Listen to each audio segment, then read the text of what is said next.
Good morning guys, good morning from Kolkata. तो তোমরা title description আর intro দেখে বুঝতেই পেরেছো যে আজকে আমরা কোথায় যাচ্ছি। হ্যাঁ, আন্দুলপোটা বসিরহাট। জায়গাটা খুব ভাইরাল হয়েছিল কিছু বছর আগে, তো আজকে আমরা সেটার এক্সপিরিয়েন্স আর এক্সপ্লোর করতে যাচ্ছি। ঘড়িতে এখন বাজে অলমোস্ট 6টার কাছাকাছি, আর আমরা কিছুক্ষণের মধ্যেই বেরিয়ে যাবো। দেখো জিনিসপত্র এখনও সমস্ত কিছু প্যাকিং করা বাকি আছে, মানে এখন জাস্ট গোপ্রো মাউন্ট করবো আর জাস্ট আমরা বেরিয়ে পড়বো। তো আজকে আমাদের সাথে রাইডে যাচ্ছে রাহুল আর সন্দীপ, তোমাদের সাথে আমি আলাপ করে দেবো। আর এছাড়া বন্ধুরা তোমাদের সাথে প্রচুর গল্প করবো। চলো তোমাদের সাথে আবার দেখা হচ্ছে আমার গোপ্রো মোডে। few moments later অলরাইট বন্ধুরা, এটা হচ্ছে সন্দীপ রয়্যাল এনফিল্ড ক্লাসিক 350 নিয়ে, আর তোমরা রাহুলকে তো চেনেই। তো চলো বেরোনো যাক। অলরাইট বন্ধুরা, তো ঘড়িতে এখন বাজে প্রায় 6:55, আর আমরা আমাদের গন্তব্যের দিকে বেরিয়ে গেলাম একটা সুন্দর সকালকে উপভোগ করতে। আমার বাড়ি থেকে আন্দুলপোটা ডিস্টেন্স দেখাচ্ছে প্রায় 66 কিলোমিটার, প্রায় 1 ঘন্টা 40 মিনিট মতন, কিন্তু ওটা মোটামুটি 2 ঘন্টা লেগেই যাবে। প্ল্যানটা হঠাৎ করে রাতে হয়েছে। রাহুল আজ নিজের বাইক নেয়নি, কারণ ওর কিছুদিন আগে একটু চোট লেগেছিল হাতে, তো যার জন্য বাইক চালাচ্ছে না। ছাড়া আজ রাইডে অঙ্কিতে যাওয়ার কথাও ছিল, কিন্তু আনফর্চুনেটলি কালকে ওরও অ্যাক্সিডেন্ট হয় সামনে মানিকতলা ক্রসিং। আজকে ওয়েদারটা আপাতত সানি, কিন্তু কলকাতায় অলরেডি বর্ষা ঢুকে গেছে।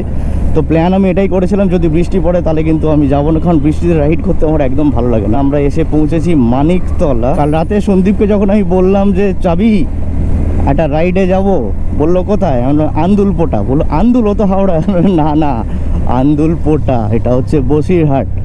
তো দেখতে গেলে ফেসবুকে প্রচুর ভাইরাল হয়েছিল কয়েক বছর আগে, কিন্তু এখনও লোকের কাছে সেই খবরটা নেই, সেটা বুঝলাম কালকে সন্দীপকে ফোনটা করে। আজকে বেসিক্যালি আমাদের রুট হচ্ছে কলেজ স্ট্রিট, মানিকতলা, কাকুরকাছি, উল্টোডাঙ্গা হয়ে সোজা বেরিয়ে যাবো ভিআইপি রোড ধরে। আন্দুলপোটা যেতে গেলে অনেক রকম রাস্তা আছে। একটা তুমি বাসন্তী হাইওয়ে দিয়ে যেতে পারো, একটা বারাসাত দিয়ে যেতে পারো, একটা তেঘড়িয়া রাজারহাট দিয়ে যেতে পারো।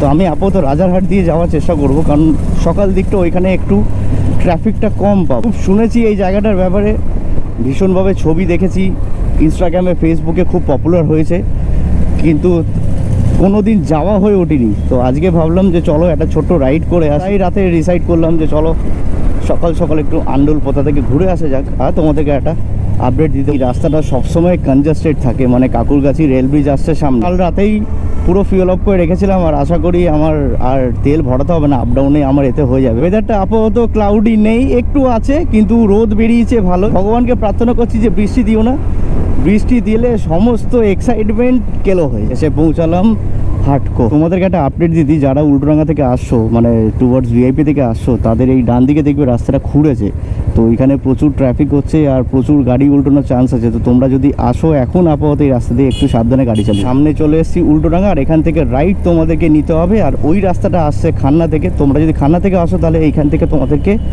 লেফট নিতে হবে। সকালে কিন্তু রাইড করতে বেশ ভালো লাগছে। দেখো গর্ত, দেখো এই রাস্তা যে কি অবস্থা করে রেখেছে উল্টোডাঙ্গা ব্রিজটা, কিছু বলার নেই। সব থেকে বিজিয়েস্ট রোড বলতে গেলে কলকাতার মধ্যে এটা, কিন্তু রাস্তাঘাটের অবস্থা একদম বাজে করে রেখেছে। অলরাইট বন্ধুরা, তো এখনও পর্যন্ত কিন্তু ওয়েদার খুবই ফ্যান্টাস্টিক। একটু গরম লাগছে, কিন্তু যখন গাড়ি ক্রুজ করছি জোরে তখন অতটা গরম লাগছে না। আর উঠে পড়েছি ভিআইপি রোড কলকাতা। সকালে ভাইবটা জাস্ট ফাটাফাটি।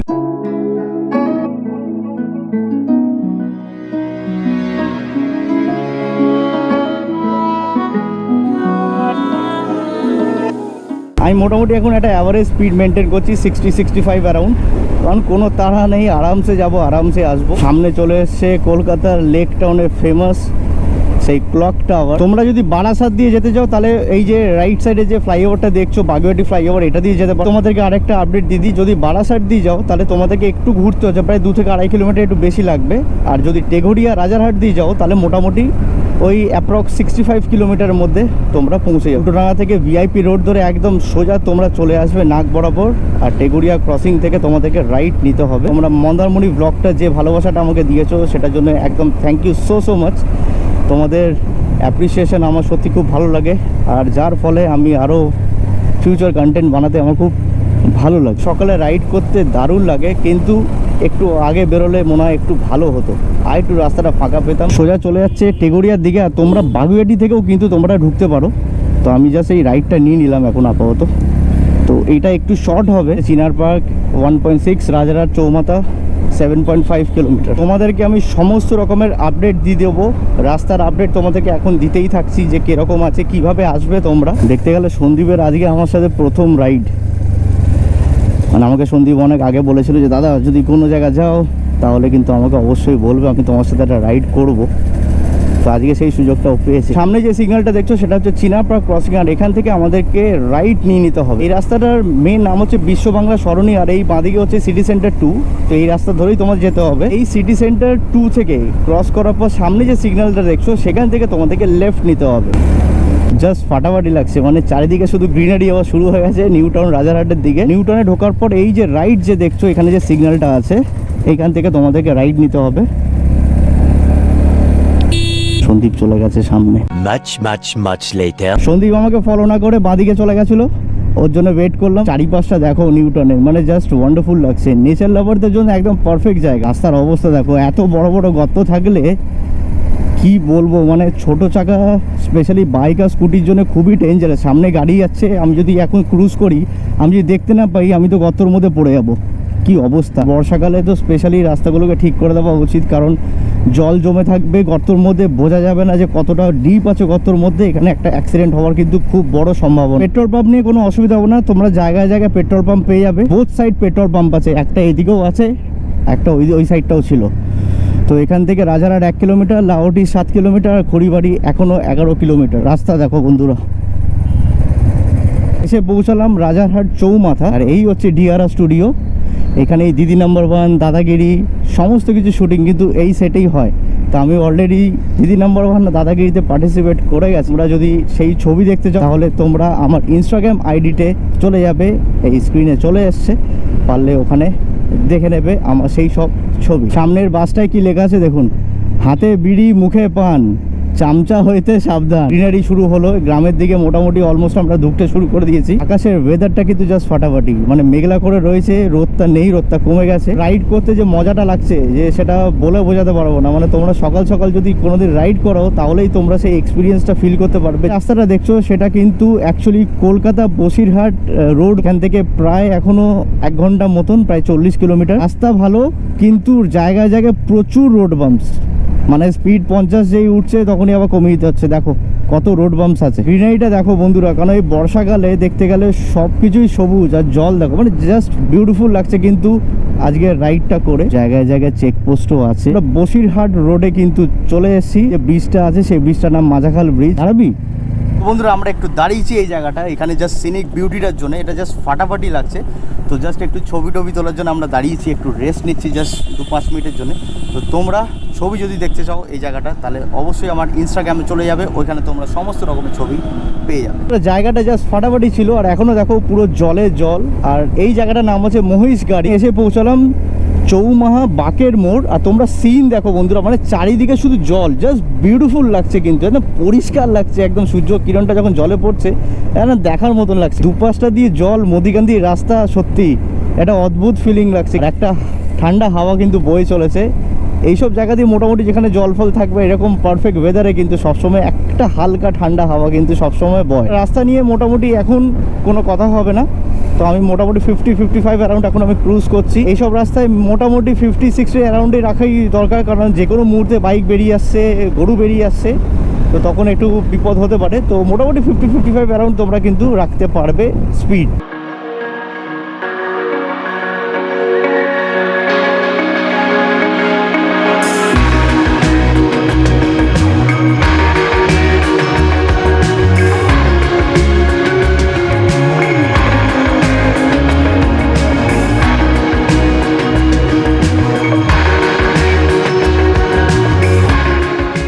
ঘড়িতে এখন বাজে 7:55, আর এসে এখন পৌঁছালাম আমিনপুর। আর এখান থেকে এখনও আন্দুলপোটা দেখাচ্ছে প্রায় 30 কিলোমিটার। রাজারহাট চৌমাথা থেকে একদম সোজা, মানে এখনও পর্যন্ত আমি কোনো রকমের লেফট টার্ন রাইট টার্ন কিছুই নিইনি, একদম সোজা আমাদেরকে দেখাচ্ছে আন্দুলপোটার দিকে। এই রাস্তাটা চলে যাচ্ছে বারাসাতের দিকে, আর এই রাস্তাটা চলে যাচ্ছে বসিরহাটের দিকে। তো তোমরা চাইলে এখান দিয়েও যেতে পারো, ওটা ঘুরে আসতে হবে। আর আমরা এখন যাচ্ছি টুয়ার্ডস বসিরহাট। আমরা এখন চলে এসেছি দেগঙ্গা বাজারে, আর এটা হচ্ছে মার্কেট এরিয়া। প্রচুর ভিড় এখানটা, প্রচুর ভিড়, গাড়ি এগোতেই চাইছে না, এরকম অবস্থা হয়ে পড়েছে। 5 থেকে 6 মিনিট দাঁড়ানোর পর পুরো ঘেমে চান করে গেছি ওই দেগঙ্গা বাজারে। জ্যাম খেলে যে কখন পৌঁছাবো কোনো ঠিক নেই, আগে কি আছে সেটাও জানি না। এখান থেকে হাসনাবাদ সোজা 37 কিলোমিটার, বসিরহাট 22, আর এখানে 12 চম্পা 2 কিলোমিটার। সামনের ভিউটা দেখো, পুরো যেন গাছ, একটা গাছের সাথে একটা গাছ মিলে গেছে, যেন একটা টানেলের মতন হয়ে গেছে গাছের। এই জায়গাটার নাম সোনপুকুর। রাস্তা আগের থেকে আরো সুন্দর হয়ে গেছে। তোমরা যদি বাসে করে আসতে চাও সেটারও ব্যবস্থা আছে। তোমরা ধর্মতলা থেকে বসিরহাটে ডাইরেক্ট বাস পেয়ে যাবে। বসিরহাটে নেবে, ওইখান থেকে তোমরা টোটো বা অটো করে তোমরা আন্দুলপোটা বললে তোমরা চলে যেতে পারবে। ভাই জাস্ট কি লাগছে দেখো, মানে পুরো গ্রামীণ এলাকা যাকে বলে না, একদম ওইখান দিয়ে আমি এখন রাইড করছি। তোমাদেরকে আরেকটা আপডেট দিদি, এখানে জায়গায় জায়গায় প্রচুর চায়ের দোকান আছে, তো ছোট ছোট এখানে অনেক স্টল করেছে, পেট্রোলও বিক্রি হচ্ছে। ইনফ্যাক্ট তোমরা এই জায়গাগুলো দেখো, জাস্ট এই কর্নারিং গুলো যেটা আছে না, জাস্ট এসএপে জাস্ট ওয়ান্ডারফুল লাগছে। মানে কি বলবো, বোঝাতে পারছি না। মানে এত সুন্দর ওয়েদারে এত সুন্দর একটা রাস্তা, কিছু বলার নেই। তো এসে পৌঁছালাম বিবিপুর। এখান থেকে এখনো প্রায় দেখাচ্ছে 14 কিলোমিটার। আমার এখন খুব জল চেষ্টা পেয়েছে, এবার আমাকে একটা দোকানে দাঁড়াতে হবে। আমি আজকে জলের বোতলটা ক্যারি করতে ভুলে গেছি, সামনে কোনো একটা দোকান দেখে দাঁড়াবো। আমরা এখন একটুখানি রেস্ট নিয়েছি, একটু জল আর চা খাচ্ছি এই মাসির দোকানে। আর এখন আমি জিজ্ঞেস করে নেবো সন্দীপকে আর রাহুলকে যে তাদের এক্সপিরিয়েন্সটা এখনও পর্যন্ত কীরকম লাগলো। যতটা চিন্তা করেছিলাম খারাপ হবে ঠিক ততটা নয়, কিন্তু যথেষ্ট আগের থেকে অনেক বেটার। বহু বছর বাদ এই রাস্তা দিয়ে যাওয়া হচ্ছে, কিন্তু এতটা সুন্দর এক্সপিরিয়েন্স যে এবারে হলো, এটা চিন্তা করার বাইরে। এখনও এখান থেকে মোটামুটি 12 কিলোমিটার, প্রায় আধ ঘন্টার মতো ডিস্টেন্স দেখাচ্ছে। অলরাইট বন্ধুরা, তো প্রচুর জোরে জল চেষ্টা পেয়েছিল, তো একটুখানি এবার রিলিফ মনে হচ্ছে। বাড়ি থেকে বোতলটাই আনতে ভুলে গেছি। আর সত্যি অজিব চাটা মারাত্মক বানিয়েছিল, চাটা খাওয়ার পর এনার্জি লেভেলটা যেন আরও বেড়ে গেল। বাজে প্রায় 8:50, আর দেখতে দেখতে আমরা চলে এসেছি জয়পুর কালীবাড়ি বলে জায়গাটার নাম। আর মোস্ট প্রবলি মনে হয় এখানে কোনো কালী মন্দির ফন্দির আছে। হ্যাঁ, এই যে কালীবাড়ি মোড়। আর এই কালীবাড়ি রাস্তা থেকে এখনও প্রায় মোটামুটি 8 কিলোমিটার মতন বাকি। তোমাদের জন্য এত সুন্দর একটা কন্টেন্ট নিয়ে আসি, তো যদি তোমাদের এখনও পর্যন্ত ভালো লেগে থাকে তাহলে অবশ্যই ভিডিওটাকে কিন্তু লাইক করবে, আর পারলে শেয়ার করো। আমরা খোলাপোতা বলে যে জায়গাটা আছে সেখান দিয়ে আমরা এখন ক্রস করছি, আর এখান থেকে এখনও প্রায় 7 কিলোমিটার। এখান থেকে আমরা পুরোপুরি প্রপার গ্রামের দিকে ঢুকে পড়লাম। রাস্তাগুলো দেখো, জাস্ট এসের মতন একবার এই জাস্ট কার্ভ হচ্ছে, আলাদা লেভেলের ভাইব ভাই, এটা সত্যি বলছি, মানে অসাধারণ লাগছে। এরকম রাস্তা মোটামুটি আমি গুগলে দেখেছি যে কেরালা ফেরালার দিকে আছে। আর এখানে তোমাদেরকে একটা ছোট্ট সাজেশন দিচ্ছি, এখানে পারলে তোমরা 50-60-এ গাড়ি চালিও না, মোটামুটি 30-40 অ্যাভারেজে গাড়ি স্পিড রেখো, কারণ খুবই সরু রাস্তা। কারণ এখানে এনি মোমেন্ট ছাগল, গরু, মুরগি বেরিয়ে আসতে পারে, তখন কিন্তু এটা কেওস হতে পারে। জাস্ট ওয়ান্ডারফুল লাগছে জায়গাটা দেখো গুরু, ও কি লাগছে। মানে ভিডিও গেমে মোটো জিপিতে খেলতাম এরকম, আজকে রিয়েল লাইফে করছি এরকম সরু সরু রাস্তায়। ও হো হো হো, ওরে ওরে ওরে, কিছু বলার নেই। দারুণ লাগছে কর্নারিং করতে বন্ধুরা। এতটা ভালো এই কারণে লাগছে যে এই শহরের ঝুটঝাট ঝামেলা থেকে এই যে নিরিবিলি জায়গায় আসাটা, এটাই কিন্তু আমাদের লক্ষ্য। মানে সারা সপ্তাহে একটা অফিসের কাজের চাপের মধ্যে থেকে যে যায় একটা মানুষ, সেটা রিল্যাক্সেশনের জন্য একটা করে সানডে রাইড বা কোথাও হালকা করে ঘুরে আসাটা দেখবে মাইন্ড প্রচুর রিল্যাক্স করে দেয়। এখানে তোমরা একটা লেভেল ক্রসিং পেয়ে যাবে, চম্পাপুকুর রেল গেট মোস্ট প্রবলি এটা। তো বন্ধুরা, আমরা অলমোস্ট পৌঁছে গেছি আন্দুলপোটা অ্যাকর্ডিং টু গুগল। ওই দেখো গরুটা দৌড়াচ্ছে, কেলো করেছে এরকম গরু দৌড়ালে আমার অবস্থা খারাপ হয়ে যায়। আমার বুকের হার্টবিটের রেট যেন বেড়ে গেছে, মানে আমার দিকে ছুটে না আসে। ও বন্ধুরা দেখো, অলরেডি কিন্তু শুরু হয়ে গেছে, আন্দুলপোটার দিকে কিন্তু চলে এসছে আমাদেরকে মনে হচ্ছে। ইয়েস, দেখো এখানে লেখা আছে আন্দুলপোটা। তো এবার এন্টার করে গেছি। এইদিকে গুগল ম্যাপ আমাকে সামনে দেখাচ্ছিল, কিন্তু না, এই রাস্তাটাই আছে। জায়গাটা দেখো গুরু তোমরা, মানে কি লাগছে যেন মনে হচ্ছে আমাদের ওখানকার সুইমিং পুল যেরকম বলে সেরকম। আর এখানে জায়গায় জায়গায় মাছের ভেড়ি আছে। জাস্ট বিউটিটা দেখো, চারিপাশ দিয়ে জল, আর আমি মধ্যিখান দিয়ে এই একটা রাস্তা দিয়ে যাচ্ছি। সামনে গেলে আরও সুন্দর বিউটি মোস্ট প্রবলি দেখতে পারবো, মানে যে প্লেসটা খুব ভাইরাল হয়েছিল। এদিকে সমস্ত মাছের চাষবাস হচ্ছে, জাস্ট অসম লাগছে। মানে পুরো নিরিবিলি জায়গা, শুধু আমি, জল, আকাশ আর রাস্তা, আর আমার স্কুটি, আর চারিপাশে শুধু জল আর এরকম রাস্তা। বর্ষায় জলটা যেন আরো বেড়ে উঠেছে। This is the place, just look at the view বয়।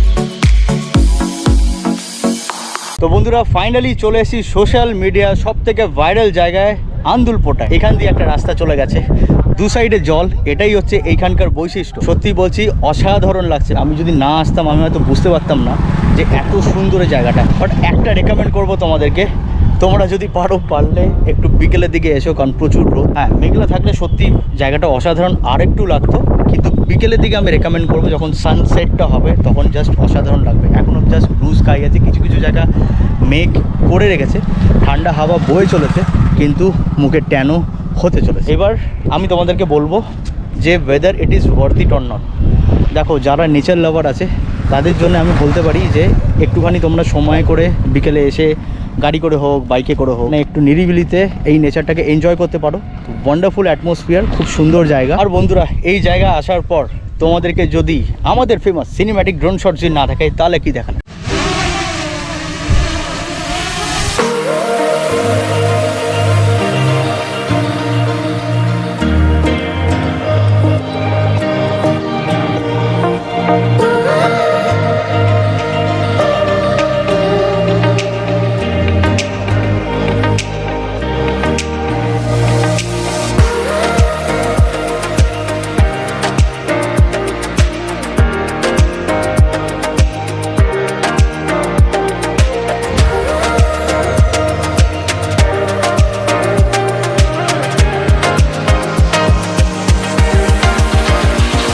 বন্ধুরা, তোমাদের কেমন লাগলো আমাদের ড্রোন শটস অবশ্যই জানিও কমেন্টে। আর এখানে যে দোকানটা আছে এখান থেকে আমরা ডিম পাউডি খেলাম। ডিম পাউডিগুলো সত্যি খুব ভালো বানিয়েছিল। এক একটা ডিম পাউডি 20 টাকা করে নিয়েছে। সন্দীপকে জিজ্ঞেস করে নেবো ওর এই ফার্স্ট রাইড আমার সাথে কিরকম লাগলো, আর এখানে আন্দুলপোটার এক্সপিরিয়েন্সটা। দাদার সাথে এই প্রথম আসলাম। দাদাকে কালকে মেসেজ করেছিলাম যে দাদা তোমার নেক্সট রাইডে আমি যাব। তো দাদা বললো যে কালকে আমরা বেরোচ্ছি আন্দুলপোট, যাবি তো চ। আন্দুলপোটা আন্দুলপোটা। আর সারপ্রাইজিংলি রাত্রি 10টায় আমাকে মেসেজ করেছে, আর আমি বলছি চল কালকেই সকালে যাচ্ছি। তো এইটা হচ্ছে আমাদের মানে সারপ্রাইজ প্ল্যান। ওর কপালে ছিল আজকে আমার সাথে আসা। এনিওয়েজ, আমি তোকে একটা জিনিস জিজ্ঞেস করছি, এখানে কি লোকেরা এলে ওয়ার্থ ইট? এখানে বলবো এখানকার লোকেরা অনেকটাই মানে মিশুকে, প্লাস হচ্ছে আমি দেখলাম হেল্পফুল।